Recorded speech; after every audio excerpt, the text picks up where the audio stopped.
বাতেনি জিহাদ, অপ্রকাশ্য জিহাদ, যেটা গোপনে করতে হয়। কিসে করতে হয়? গোপনে। এই জিহাদ আবার কি? এটা হলো নফসে শয়তানের বিরুদ্ধে জিহাদ। কিসের বিরুদ্ধে জিহাদ?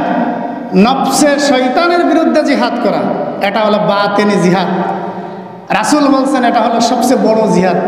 এটা কি বলেন? রাসূল বলছেন এটা হলো বড় জিহাদ, যা সবসময় করা লাগে। আর জাহেরি জিহাদ প্রয়োজন অনুযায়ী করা লাগে, ঠিক কিনা? সবসময় তো আর জাহেরি জিহাদ করা লাগে না, লাগে না কি বলেন তো? কিন্তু বাতেনি জিহাদ সবসময় করতে হয়। শয়তান আমাদের সাথে সবসময় আছে না নাই? আছে না নাই? সবসময় আছে। সুতরাং এই জিহাদ বড় জিহাদ। রাসূল বলছেন আল মুজাহিদু মান জাহাদা লিনাফসিহি। রাসূল কারীম সাল্লাল্লাহু আলাইহি ওয়াসাল্লাম বলেন, প্রকৃত মুজাহিদ হলো সেই যে তার নফসের সাথে জিহাদ করে। কি করে? যে তার নফসের সাথে জিহাদ করে, সে হলো প্রকৃত মুজাহিদ। সুতরাং মানুষের ভিতরে নফসের শয়তান আছে না নাই? প্রতিনিয়ত নফসের শয়তান আপনাকে ধোঁকা দিতেছে কি দিতেছে না বলেন? ফজরের আজান হয়ে গেল, আজান শুনলেন, তারপরেও ল্যাপটা আবার টেনে দিলেন, ঠিক কিনা? কম্বলটা আবার টেনে দিলেন। শয়তান বলতেছে আরেকটু ঘুমা, আরেকটু ঘুমা, এই তো এখন বেশ সময় বাকি আছে, আরেকটু ঘুমা। আপনি আবার কম্বলটা মাথার উপর টেনে দিলেন, হঠাৎ করে ঘুমায় গেছেন। ঘুম থেকে জেগে দেখলেন 7টা বেজে গেছে। কয়টা বেজে গেছে বলেন? 7টা বেজে গেছে। এটা শয়তানের কাজ। কার কাজ বলেন? এটাও শয়তানের কাজ। সুতরাং রাসূল বলছেন আল মুজাহিদু মান জাহাদা লিনাফসিহি। প্রকৃত মুজাহিদ হলো সেই যে তার নফসের বিরুদ্ধে সর্বক্ষণ জিহাদ করে। কি করে বলেন? সর্বক্ষণ জিহাদ করে। নফস সবসময় চায় খারাপ দিকে অগ্রসর হতে। কোন দিকে অগ্রসর হতে? নফস সবসময় চায় খারাপ দিকে তাকে ধাবিত করতে। নফস তাকে চায় বেপরদা দেখতে, নফস তাকে চায় নামাজ কাজা করতে, নফস তাকে চায় গুনাহের কাজে ধাবিত হতে। আর এই নফসের বিরুদ্ধে সার্বক্ষণিক চেষ্টা প্রচেষ্টা করা, এটাকেও জিহাদের সাথে আখ্যায়িত করেছেন। রাসূল বলছেন জিহাদুল আকবার লিনাফসিহি। নফসের বিরুদ্ধে জিহাদ করাটা বড় জিহাদ। কি বলেন? সবচেয়ে বড় জিহাদ। সুতরাং এটা তো বড় জিহাদ, এর জন্য চেষ্টা প্রচেষ্টা সার্বক্ষণিক অব্যাহত রাখতে হবে। কিন্তু জাহেরি জিহাদ, যে জিহাদটা হলো আল্লাহর জমিনে আল্লাহর দ্বীনকে বাস্তবায়ন করা।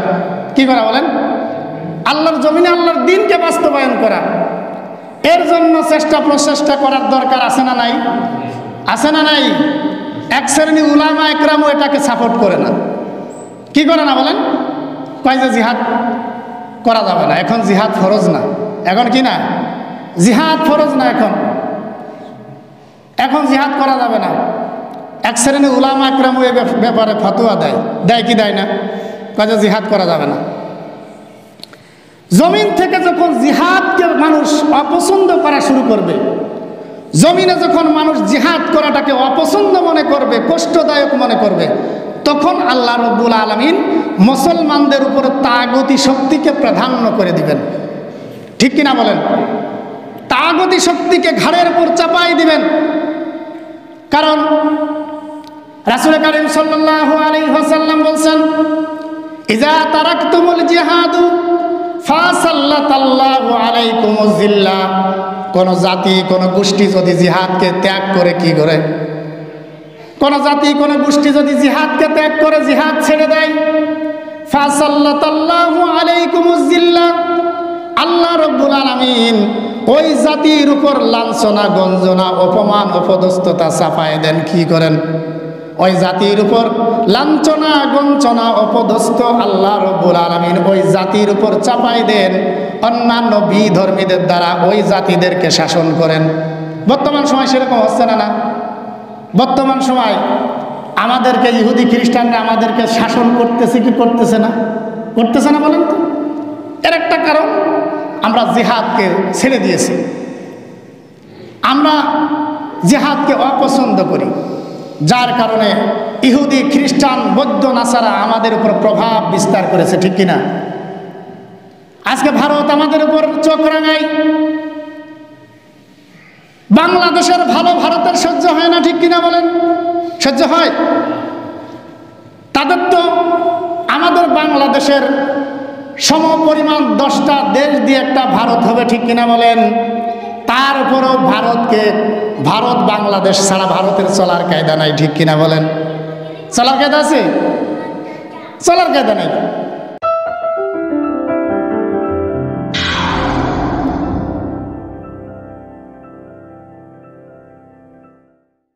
प्यारा नबी कितना प्यारा नबी।